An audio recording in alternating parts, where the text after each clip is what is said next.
Приветствую, уважаемые натуралисты! С вами канал ЗУ. Мы собираем большую видеоэнциклопедию про все виды животных планеты. Любите природу вместе с нами. Подписывайтесь и ставьте лайки. Они помогают узнать о мире животных большему количеству людей. Вся природа и все населяющие ее животинки всегда стремятся к совершенству. Эволюция так устроена. Поймай свою оригинальную фишку, и будет тебе счастье. Вот и соколы из поколения в поколение становятся все круче в своем главном деле жизни – охоте ради пропитания. Яркий тому пример – наша сегодняшняя гостья – пернатый киллер с собственным стилем полета. Встречайте обыкновенную пустельгу, птицу из отряда соколообразных семейства соколиных. Наиболее распространенная хищная птица Центральной Европы после конюка. Но в последнее время пустельга все больше и больше облюбовывает города и прилегающие к ним территории, поселяясь в непосредственной близости к человеку. И самое интересное в этом соколе то, что она обладает способностью к трепещущему полету, но об этом чуть позже. Прописалась наша хищная птичка, как вы поняли, в основном в центральной части Евразии, но иногда долетает и до Азии с Африкой. Почему птичка? Да потому что в этом профессиональном киллере всего 200-300 грамм веса и до 35 сантиметров от кончика клюва до кончика хвоста. Однако пустельгу и ее маленькость нисколько не смущает. В оперении пустельги выражен половой диморфизм. Ярким признаком,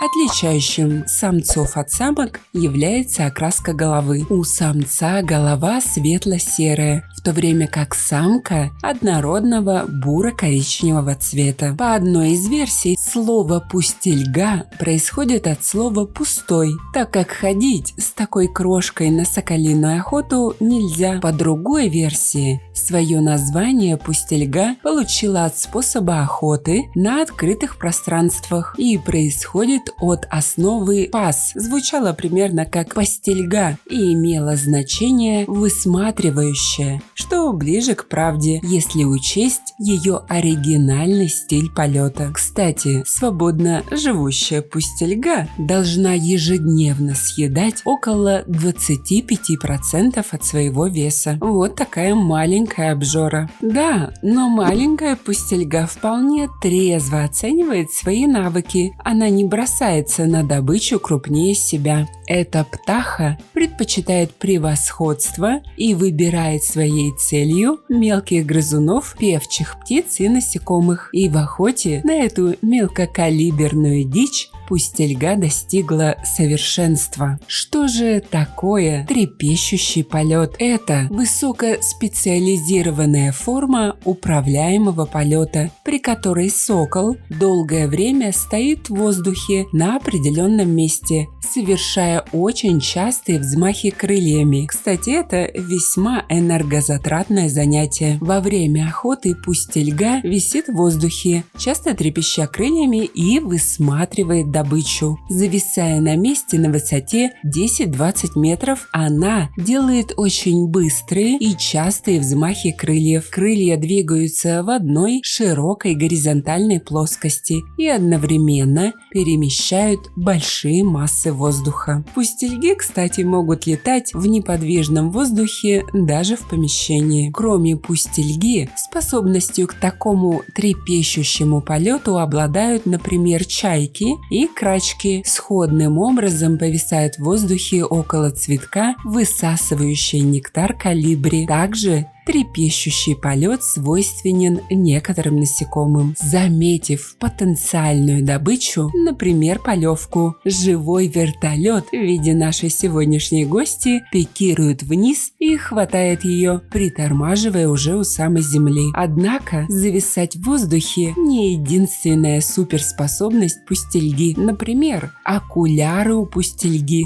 тоже прокачаны настолько, что птица научилась видеть в ультрафиолете ультрафиолете. Зачем ей это нужно? Например, моча грызунов в ультрафиолете светится. Так что сильно испуганный грызун лишь удваивает свои шансы на скоропостижную смерть. Да, у пустельги много конкурентов, которые больше и сильнее ее. Поэтому маленькой птичке приходится быть лучшей в своем деле. Именно поэтому она освоила вертикальные зависания и суперзрение. С такой же бодростью пустельги подходят и к продолжению рода. В марте-апреле самец начинает выделывать в воздухе безумные пируэты, пикирует и уходит в виражи, показывая соколихе, на что он способен. Если девушке это понравится, то начинается классическое свидание. Соколы образуют пары на всю жизнь. Они вместе выращивают детей и защищают территорию от врагов. Но вернемся к романтике. В итоге свидания обычно появляется от 4